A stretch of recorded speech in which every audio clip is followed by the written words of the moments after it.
हरियाणा का वो वीर जिसने लाल घराने की 3 पीढ़ियों को हराया। नमस्कार, मैं हूं गौरव और आप देख रहे हैं खबर खिड़की। हरियाणा की सियासत में एक ऐसा वीर भी हुआ है जिसने लाल परंपरा के बड़े किरदार रहे एक लाल घराने की 3 पीढ़ियों को पराजित किया है। जी हाँ, यह भी एक तरह का अपने आप में रिकॉर्ड है। यह वीर थे धर्मवीर सिंह। जी हाँ, धर्मवीर लाल घराना रहा चौधरी बंसीलाल का। धर्मवीर ने साल 1987 में बंसीलाल को तोशाम से पराजित किया। साल 2000 के विधानसभा चुनाव में तोशाम से ही बंसीलाल के छोटे बेटे सुरेंद्र सिंह को हरा दिया। तो साल 2014 और 19 में लगातार 2 बार धर्मवीर सिंह ने चौधरी बंसीलाल की पोत्री श्रुति चौधरी को हराते हुए 3 पीढ़ियों को हराने का रिकॉर्ड अपने नाम कर लिया। 5 मार्च 1955 को भिवानी के गांव तालू में धर्मवीर का जन्म हुआ। उन्होंने ग्रेजुएट किया। उन्होंने पंचायत समिति सदस्य में जीत दर्ज कर सियासत में एंट्री मारी। वे साल 1985 से 87 तक ब्लॉक समिति के चेयरमैन भी रहे। चौधरी देवीलाल के व्यक्तित्व से प्रभावित थे। चौधरी बंसीलाल के गृह क्षेत्र में धर्मवीर चौधरी देवीलाल का हाथ पकड़ सियासी राह पर चल पड़े।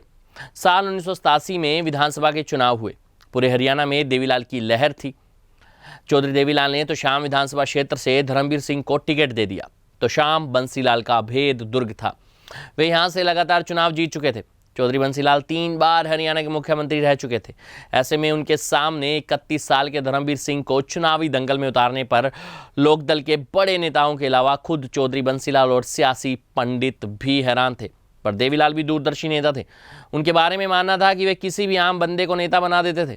1987 के उस चुनाव में धर्मवीर सिंह ने 32,547 वोट लेते हुए चौधरी बंसीलाल को 2186 वोटों के अंतर से हरा दिया।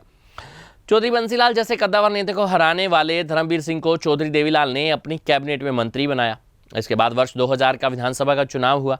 इस चुनाव में चौधरी बंसीलाल की हवीपा महज 2 सीटों पर सिमट गई। तो शाम विधानसभा सीट से ही धर्मवीर सिंह ने चौधरी बंसीलाल के छोटे बेटे सुरेंद्र सिंह को 20,797 वोटों के अंतर से हरा दिया। लोकदल में काफी बरस सियासत करने के बाद धर्मवीर सिंह कांग्रेस में आ गए और 2005 में 9 में विधानसभा चुनाव कांग्रेस ने जीता। वे संसदीय सचिव भी रहे। 2014 में संसदीय चुनाव से पहले धर्मवीर सिंह भारतीय जनता पार्टी में शामिल हो गए। उन्होंने साल 2014 के संसदीय चुनाव में भिवानी महेंद्रगढ़ सीट से चौधरी बंसीलाल की पोत्री श्रुति चौधरी को करीब 1,36,058 वोटों के अंतर से पराजित कर दिया। 2019 का संसदीय चुनाव धर्मवीर लड़ना ही नहीं चाहते थे। संभवतः उन्होंने जीत का भरोसा नहीं था। भाजपा ने उन्हें टिकट दिया। धर्मवीर ने भिवानी महेंद्रगढ़ से श्रुति चौधरी को 4,35,362 वोटों के अंतर से पराजित कर दिया। ऐसे में धर्मवीर सिंह हरियाणा के एक ऐसे राजनेता रहे जिन्होंने लाल परंपरा के अहम किरदार रहे एक लाल घराने की 3 पीढ़ियों को अलग अलग चुनावों में पराजित कर एक अनूठा रिकॉर्ड बना दिया। ये थी हमारी खास रिपोर्ट।